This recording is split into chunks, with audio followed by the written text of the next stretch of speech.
സർവസ്തുതികൾക്കും യോഗ്യനായ യേശുവിൻ്റെ നാമത്തിന് മഹത്വം. ഇന്ന് 65-ാം ദിവസം നാം വായിക്കുന്നത് പുറപ്പാട് പുസ്തകം 15-ാം അധ്യായം, സങ്കീർത്തനങ്ങൾ 65-ാം അധ്യായവും വിശുദ്ധ ലൂക്കോസ് എഴുതിയ സുവിശേഷം 21-ാം അധ്യായവുമാണ്. പുറപ്പാട് പുസ്തകം 15-ാം അധ്യായം. മോശയും ഇസ്രായേൽ മക്കളും അന്ന് യഹോവയ്ക്ക് സങ്കീർത്തനം പാടി ചൊല്ലിയതെന്തെന്നാൽ, ഞാൻ യഹോവയ്ക്ക് പാട്ടുപാടും, അവൻ മഹോന്നതൻ, കുതിരയെയും അതിന്മേൽ ഇരുന്നവനെയും അവൻ കടലിൽ തള്ളിയിട്ടിരിക്കുന്നു. എന്റെ ബലവും എന്റെ ഗീതവും യഹോവയത്രേ, അവൻ എനിക്ക് രക്ഷയായി തീർന്നു. അവൻ എന്റെ ദൈവം, ഞാൻ അവനെ സ്തുതിക്കും. അവൻ എന്റെ പിതാവിൻ ദൈവം, ഞാൻ അവനെ പുകഴ്ത്തും. യഹോവ യുദ്ധവീരൻ, യഹോവ എന്ന് അവന്റെ നാമം. ഫറവോന്റെ രഥങ്ങളെയും സൈന്യത്തെയും അവൻ കടലിൽ തള്ളിയിട്ടു. അവന്റെ രഥിപ്രവരന്മാർ ചെങ്കടലിൽ മുങ്ങിപ്പോയി. ആഴി അവരെ മൂടി, അവർ കല്ലുപോലെ ആഴത്തിൽ താണു. യഹോവേ, നിന്റെ വലങ്കൈ ബലത്തിൽ മഹത്വപ്പെട്ടു. യഹോവേ, നിന്റെ വലങ്കൈ ശത്രുവിനെ തകർത്തു കളഞ്ഞു. നീ എതിരാളികളെ മഹാപ്രഭാവത്താൽ സംഹരിക്കുന്നു. നീ നിന്റെ ക്രോധം അയക്കുന്നു, അത് അവരെ താളടിയെ പോലെ ദഹിപ്പിക്കുന്നു. നിന്റെ മൂക്കിലെ ശ്വാസത്താൽ വെള്ളം കുന്നിച്ചുകൂടി, പ്രവാഹങ്ങൾ ചിറ പോലെ നിന്നു. ആഴങ്ങൾ കടലിന്റെ ഉള്ളിൽ ഉറച്ചുപോയി. ഞാൻ പിന്തുടരും, പിടിക്കും, കൊള്ള പങ്കിടും. എന്റെ ആശ അവരാൽ പൂർത്തിയാക്കും. ഞാൻ എന്റെ വാളൂരും, എന്റെ കൈ അവരെ നിഗ്രഹിക്കുമെന്ന് ശത്രു പറഞ്ഞു. നിന്റെ കാറ്റിനെ നീ ഊതിച്ചു, കടൽ അവരെ മൂടി. അവർ ഈയം പോലെ പെരുവെള്ളത്തിൽ താണു. യഹോവേ, ദേവന്മാരിൽ നിനക്ക് തുല്യൻ ആർ? വിശുദ്ധിയിൽ മഹിമയുള്ളവനെ, സ്തുതികളിൽ ഭയങ്കരനെ, അത്ഭുതങ്ങളെ പ്രവർത്തിക്കുന്നവനെ, നിനക്ക് തുല്യൻ ആർ? നീ വലങ്കൈ നീട്ടി ഭൂമി അവരെ വിഴുങ്ങി. നീ വീണ്ടെടുത്ത ജനത്തെ ദയയാൽ നടത്തി. നിന്റെ വിശുദ്ധ നിവാസത്തിലേക്ക് നിന്റെ ബലത്താൽ അവരെ കൊണ്ടുവന്നു. ജാതികൾ കേട്ട് നടുങ്ങുന്നു. ഫെലിസ്ത്യ നിവാസികൾക്ക് ഭീതി പിടിച്ചിരിക്കുന്നു. ഏദോമ്യ പ്രഭുക്കന്മാർ ഭ്രമിച്ചു. മോവാബ്യ മുമ്പന്മാർക്ക് കമ്പം പിടിച്ചു. കനാന്യ നിവാസികളെല്ലാം ഉരുകിപ്പോകുന്നു. ഭയവും ഭീതിയും അവരുടെ മേൽ വീണു. നിൻ ഭുജമാഹാത്മ്യത്താൽ അവർ കല്ലുപോലെയായി. അങ്ങനെ യഹോവേ, നിന്റെ ജനം കടന്നു. നീ സമ്പാദിച്ച ജനം കടന്നുപോയി. നീ അവരെ കൊണ്ടുചെന്ന് തിരുനിവാസത്തിനൊരുക്കിയ സ്ഥാനത്ത്, യഹോവേ, നിൻ അവകാശ പർവ്വതത്തിൽ നീ അവരെ നട്ടു. കർത്താവെ, തൃക്കൈ സ്ഥാപിച്ച വിശുദ്ധ മന്ദിരത്തിങ്കൽ തന്നെ യഹോവ എന്നുമെന്നേക്കും രാജാവായി വാഴും. എന്നാൽ ഫറവോന്റെ കുതിര അവന്റെ രഥവും കുതിരപ്പടയുമായി കടലിന്റെ നടുവിൽ ഇറങ്ങിച്ചെന്നപ്പോൾ യഹോവ കടലിലെ വെള്ളം അവരുടെ മേൽ മടക്കി വരുത്തി.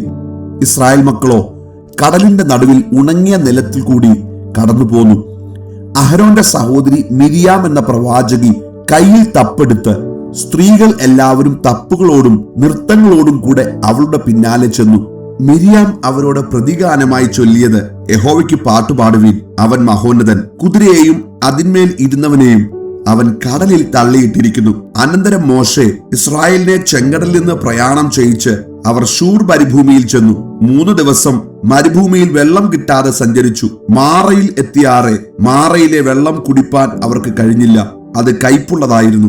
അതുകൊണ്ട് അതിന് മാറ എന്ന് പേരിട്ടു. അപ്പോൾ ജനം, ഞങ്ങൾ എന്തു കുടിക്കുമെന്ന് പറഞ്ഞ് മോശയുടെ നേരെ പിറുപിറുത്തു. അവൻ യഹോവയോട് അപേക്ഷിച്ചു. യഹോവ അവനൊരു വൃക്ഷം കാണിച്ചു കൊടുത്തു. അവനത് വെള്ളത്തിലിട്ടപ്പോൾ വെള്ളം മധുരമായി തീർന്നു. അവിടെ വെച്ച് അവൻ അവർക്ക് ഒരു ചട്ടവും പ്രമാണവും നിയമിച്ചു. അവിടെ വെച്ച് അവൻ അവരെ പരീക്ഷിച്ചു. നിന്റെ ദൈവമായ യഹോവയുടെ വാക്ക് നീ ശ്രദ്ധയോട് കേട്ട് അവന് പ്രസാദമുള്ള ചെയ്യുകയും അവന്റെ കൽപ്പനകളെ അനുസരിച്ച് അവന്റെ സകല വിധികളും പ്രമാണിക്കുകയും ചെയ്താൽ, ഞാൻ മിസ്രയീമ്യർക്ക് വരുത്തിയ വ്യാധികളിലൊന്നും നിനക്ക് വരുത്തുകയില്ല. ഞാൻ നിന്നെ സൗഖ്യമാക്കുന്ന യഹോവയാകുന്നുവെന്ന് അരുളിച്ചെയ്തു. പിന്നെ അവർ എലീമിലെത്തി. അവിടെ 12 നീരുറവയും 70 ഈന്തപ്പനയും ഉണ്ടായിരുന്നു. അവർ അവിടെ വെള്ളത്തിനരികെ പാളയമിറങ്ങി. 65-ാം സങ്കീർത്തനം. ദൈവമേ, സിയോനിൽ സ്തുതി നിനക്ക് യോഗ്യം. നിനക്ക് തന്നെ നേർച്ച കഴിക്കുന്നു. പ്രാർത്ഥന കേൾക്കുന്നവനായുള്ളവേ, സകല ജഡവും നിന്റെ അടുക്കിലേക്ക് വരുന്നു. എന്റെ അകൃത്യങ്ങൾ എന്റെ നേരെ അതിബലമായിരിക്കുന്നു. നീയോ ഞങ്ങളുടെ അതിക്രമങ്ങൾക്ക് പരിഹാരം വരുത്തും. നിന്റെ പ്രാകാരങ്ങളിൽ പാർക്കേണ്ടതിന് നീ തെരഞ്ഞെടുത്ത് അടുപ്പിക്കുന്ന മനുഷ്യൻ ഭാഗ്യവാൻ. ഞങ്ങൾ നിന്റെ വിശുദ്ധ മന്ദിരമായ നിന്റെ ആലയത്തിലെ നന്മ കൊണ്ട് തൃപ്തരാകും. ഭൂമിയുടെ എല്ലാ അർദികൾക്കും ദൂരത്തുള്ള സമുദ്രത്തിനും ആശ്രയമായിരിക്കുന്ന ഞങ്ങളുടെ രക്ഷയാം ദൈവമേ, നീ ഭയങ്കര കാര്യങ്ങളാൽ നീതിയോടെ ഞങ്ങൾക്ക് ഉത്തരമരുളുന്നു. അവൻ ബലം അരക്കി കെട്ടിക്കൊണ്ട് തന്റെ ശക്തിയാൽ പർവ്വതങ്ങളെ ഉറപ്പിക്കുന്നു. അവൻ സമുദ്രങ്ങളുടെ മുഴക്കവും തിരമാലകളുടെ കോപവും ജാതികളുടെ കലഹവും ശമിപ്പിക്കുന്നു. ഭൂസിമവാസികളും നിന്റെ ലക്ഷ്യങ്ങൾ നിമിത്തം ഭയപ്പെടുന്നു. ഉദയത്തിന്റെയും അസ്തമനത്തിന്റെയും ദിക്കുകളെ നീ ഘോഷിച്ചുല്ലസിക്കുമാറാക്കുന്നു. നീ ഭൂമിയെ സന്ദർശിച്ച് നനയ്ക്കുന്നു. നീ അതിനെ അത്യന്തം പുഷ്ടിയുള്ളതാക്കുന്നു. ദൈവത്തിന്റെ നദിയിൽ വെള്ളം നിറഞ്ഞിരിക്കുന്നു. ഇങ്ങനെ നീ ഭൂമിയെ ഒരുക്കി അവർക്ക് ധാന്യം കൊടുക്കുന്നു. നീ അതിന്റെ ഒഴിവുചാലുകളെ നനയ്ക്കുന്നു. നീ അതിന്റെ കട്ട ഉടച്ചു നിരത്തുന്നു. മഴയാൽ നീ അതിനെ കുതിർക്കുന്നു. അതിലെ മുളയെ നീ അനുഗ്രഹിക്കുന്നു. നീ സംവത്സരത്തെ നിന്റെ നന്മ കൊണ്ട് അലങ്കരിക്കുന്നു. നിന്റെ പാതകൾ പുഷ്ടി പൊഴിക്കുന്നു. മരുഭൂമിയിലെ പുൽപ്പുറങ്ങൾ പുഷ്ടി പൊഴിക്കുന്നു. കുന്നുകൾ ഉല്ലാസം ധരിക്കുന്നു. മേച്ചിൽപ്പുറങ്ങൾ ആട്ടിൻകൂട്ടങ്ങളെ കൊണ്ട് നിറഞ്ഞിരിക്കുന്നു. താഴ്വരകൾ ധാന്യം കൊണ്ട് മൂടിയിരിക്കുന്നു. അവ ആർക്കുകയും പാടുകയും ചെയ്യുന്നു. വിശുദ്ധ ലൂക്കോസ് എഴുതിയ സുവിശേഷം 21-ാം അധ്യായം. അവൻ തലപൊക്കി ധനവാന്മാർ ഭണ്ഡാരത്തിൽ വഴിപാട് ഇടുന്നത് കണ്ടു. ദരിദ്രയായൊരു വിധവ 2 കാശ് ഇടുന്നത് കണ്ടിട്ട് അവൻ, ഈ ദരിദ്രയായ വിധവ എല്ലാവരെക്കാളും അധികം ഇട്ടിരിക്കുന്നുവെന്ന് ഞാൻ സത്യമായി നിങ്ങളോട് പറയുന്നു. എല്ലാവരും തങ്ങളുടെ സമൃദ്ധിയിൽ നിന്നല്ലോ വഴിപാടിട്ടത്. ഇവളോ തന്റെ ഇല്ലായ്മയിൽ നിന്ന് തനിക്കുള്ളത് ഉപജീവനമൊക്കെയും ഇട്ടിരിക്കുന്നു. ചിലർ ദൈവാലയത്തെക്കുറിച്ച് അത് മനോഹരമായ കല്ലുകളാലും വഴിപാടുകളാലും അലങ്കരിക്കപ്പെട്ടിരിക്കുന്നു എന്ന് പറഞ്ഞപ്പോൾ, ഈ കാണുന്നതിൽ ഇടിഞ്ഞു പോകാതെ കല്ല് കല്ലിന്മേൽ ശേഷിക്കാത്ത കാലം വരുമെന്ന് അവൻ പറഞ്ഞു. ഗുരു, അത് എപ്പോൾ ഉണ്ടാകും? അത് സംഭവിക്കാറാകുമ്പോഴുള്ള ലക്ഷണം എന്ത് എന്ന് അവർ അവനോട് ചോദിച്ചു. അതിന് അവൻ, ആരും നിങ്ങളെ തെറ്റിക്കാതിരിപ്പാൻ സൂക്ഷിച്ചുകൊള്ളുവിൻ. ഞാനാകുന്നു എന്നും സമയമടുത്തിരിക്കുന്നു എന്നും പറഞ്ഞ് അനേകർ എന്റെ പേരെടുത്തു വരും. അവരെ അനുഗമിക്കരുത്. നിങ്ങൾ യുദ്ധങ്ങളെയും കലഹങ്ങളെയും കുറിച്ച് കേൾക്കുമ്പോൾ ഞെട്ടിപ്പോകരുത്. അത് ആദ്യം സംഭവിക്കേണ്ടത് തന്നെ, അവസാനം ഉടനെ അല്ലതാനും എന്ന് പറഞ്ഞു. പിന്നെ അവൻ അവരോട് പറഞ്ഞത്, ജാതി ജാതിയോടും രാജ്യം രാജ്യത്തോടും എതിർക്കും. വലിയ ഭൂകമ്പവും ക്ഷാമവും മഹാവ്യാധികളും അവിടെ ഉണ്ടാകും. ഭയങ്കര കാഴ്ചകളും ആകാശത്തിൽ മഹാലക്ഷ്യങ്ങളും ഉണ്ടാകും. ഇത് എല്ലാറ്റിനും മുമ്പേ എന്റെ നാമനിമിത്തം അവർ നിങ്ങളുടെ മേൽ കൈവച്ച് രാജാക്കന്മാരുടെയും നാടുവാഴികളുടെയും മുൻപിൽ കൊണ്ടുപോയി ഉപദ്രവിക്കുകയും പള്ളികളിലും തടവുകളിലും ഏൽപ്പിക്കുകയും ചെയ്യും. അത് നിങ്ങൾക്ക് സാക്ഷ്യം പറവാൻ തരം ആകും. ആകയാൽ പ്രതിവാദിപ്പാൻ മുമ്പുകൂട്ടി വിചാരിക്കാതിരിക്കേണ്ടതിന് മനസ്സിൽ ഉറച്ചുകൊള്ളുവിൻ.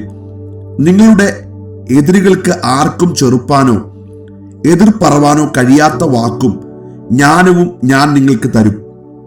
എന്നാൽ അമ്മയപ്പന്മാരും സഹോദരന്മാരും ചാർച്ചക്കാരും ചെങ്ങാതികളും നിങ്ങളെ ഏൽപ്പിച്ചു കൊടുക്കുകയും നിങ്ങളിൽ ചിലരെ കൊല്ലിക്കുകയും ചെയ്യും. എന്റെ നാമനിമിത്തം എല്ലാവരും നിങ്ങളെ പകയ്ക്കും. നിങ്ങളുടെ തലയിലെ ഒരു രോമം പോലും നശിച്ചു പോകയില്ലതാനും. നിങ്ങൾ ക്ഷമ കൊണ്ട് നിങ്ങളുടെ പ്രാണനെ നേടും. സൈന്യങ്ങൾ യെരൂശലേമിനെ വളഞ്ഞിരിക്കുന്നത് കാണുമ്പോൾ അതിന്റെ ശൂന്യകാലം അടുത്തിരിക്കുന്നുവെന്ന് അറിഞ്ഞുകൊള്ളുവിൻ. അന്ന് യഹൂദിയരുള്ളവർ മലകളിലേക്ക് ഓടിപ്പോകട്ടെ. അതിന്റെ നടുവിലുള്ളവർ പുറപ്പെട്ടു പോകട്ടെ. നാട്ടുപുറങ്ങളിലുള്ളവർ അതിൽ കടക്കരുത്. എഴുതിയിരിക്കുന്നതെല്ലാം നിവൃത്തിയാകേണ്ടതിന് ആ നാളുകൾ പ്രതികാരകാലമാകുന്നു. ആ കാലത്ത് ഗർഭിണികൾക്കും മുല കുടിക്കുന്നവർക്കും അയ്യോ കഷ്ടം. ദേശത്തു വലിയ ഞെരുക്കവും ഈ ജനത്തിന്മേൽ ക്രോധവും ഉണ്ടാകും. അവർ വാളിന്റെ വായ്ത്തലയാൽ വീഴുകയും അവരെ സകല ജാതികളിലേക്കും ബദ്ധന്മാരായി കൊണ്ടുപോകുകയും ജാതികളുടെ കാലം തികയുവോളം ജാതികൾ യെരൂശലേം ചവിട്ടിക്കളയുകയും ചെയ്യും. സൂര്യനിലും ചന്ദ്രനിലും നക്ഷത്രങ്ങളിലും ലക്ഷ്യങ്ങളുണ്ടാകും. കടലിന്റെയും ഓളത്തിന്റെയും മുഴക്കം നിമിത്തം ഭൂമിയിലെ ജാതികൾക്ക് നിരാശയോട് കൂടിയ പരിഭ്രമമുണ്ടാകും. ആകാശത്തിലെ ശക്തികൾ ഇളകിപ്പോകുന്നതിനാൽ ഭൂലോകത്തിന് എന്തു ഭവിപ്പാൻ പോകുന്നു എന്ന് പേടിച്ചും നോക്കി പാർത്തും കൊണ്ട് മനുഷ്യർ നിർജീവന്മാരാകും. അപ്പോൾ മനുഷ്യപുത്രൻ ശക്തിയോടും മഹാ തേജസ്സോടും കൂടെ മേഘത്തിൽ വരുന്നത് അവർ കാണും. ഇത് സംഭവിച്ചു തുടങ്ങുമ്പോൾ നിങ്ങളുടെ വീണ്ടെടുപ്പ് അടുത്തു വരുന്നത് കൊണ്ട് നിവർന്ന് തല പൊക്കുവീൻ. ഒരു ഉപമയും അവരോട് പറഞ്ഞത്, അത്തി മുതലായ സകല വൃക്ഷങ്ങളെയും നോക്കുവീൻ. അവ തളിർക്കുന്നത് നിങ്ങൾ കാണുമ്പോൾ വേനൽ അടുത്തിരിക്കുന്നുവെന്ന് സ്വതവേ അറിയുന്നുവല്ലോ. ഔവണ്ണം തന്നെ ഇത് സംഭവിക്കുന്നത് കാണുമ്പോൾ ദൈവരാജ്യം അടുത്തിരിക്കുന്നു എന്ന് ഗ്രഹിപ്പീൻ. സകലവും സംഭവിക്കുവോളം ഈ തലമുറ ഒഴിഞ്ഞു പോകയില്ല എന്ന് ഞാൻ സത്യമായിട്ട് നിങ്ങളോട് പറയുന്നു.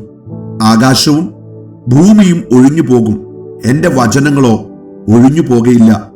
നിങ്ങളുടെ ഹൃദയം അതിഭക്ഷണത്താലും മദ്യപാനത്താലും ഉപജീവന ചിന്തകളാലും ഭാരപ്പെട്ടിട്ട് ആ ദിവസം നിങ്ങൾക്ക് പെട്ടെന്ന് കനി പോലെ വരാതിരിപ്പാൻ സൂക്ഷിച്ചുകൊള്ളുവിൻ. അത് സർവഭൂതലത്തിലും വസിക്കുന്ന ഏവർക്കും. ആകയാൽ ഈ സംഭവിപ്പാനുള്ള എല്ലാറ്റിനും ഒഴിഞ്ഞു പോകുവാനും മനുഷ്യപുത്രന്റെ മുൻപിൽ നിൽപ്പാനും നിങ്ങൾ പ്രാപ്തരാകേണ്ടതിന് സദാകാലവും ഉണർന്നും പ്രാർത്ഥിച്ചും കൊണ്ടിരിപ്പീൻ. അവൻ ദിവസേന പകൽ ദൈവാലയത്തിൽ ഉപദേശിച്ചു പോന്നു, രാത്രി ഒലിവുമലയിൽ പോയി പാർക്കും. ജനമെല്ലാം അവന്റെ വചനം കേൾക്കേണ്ടതിന് അതികാലത്ത് ദൈവാലയത്തിൽ അവന്റെ അടുക്കൽ ചെല്ലും.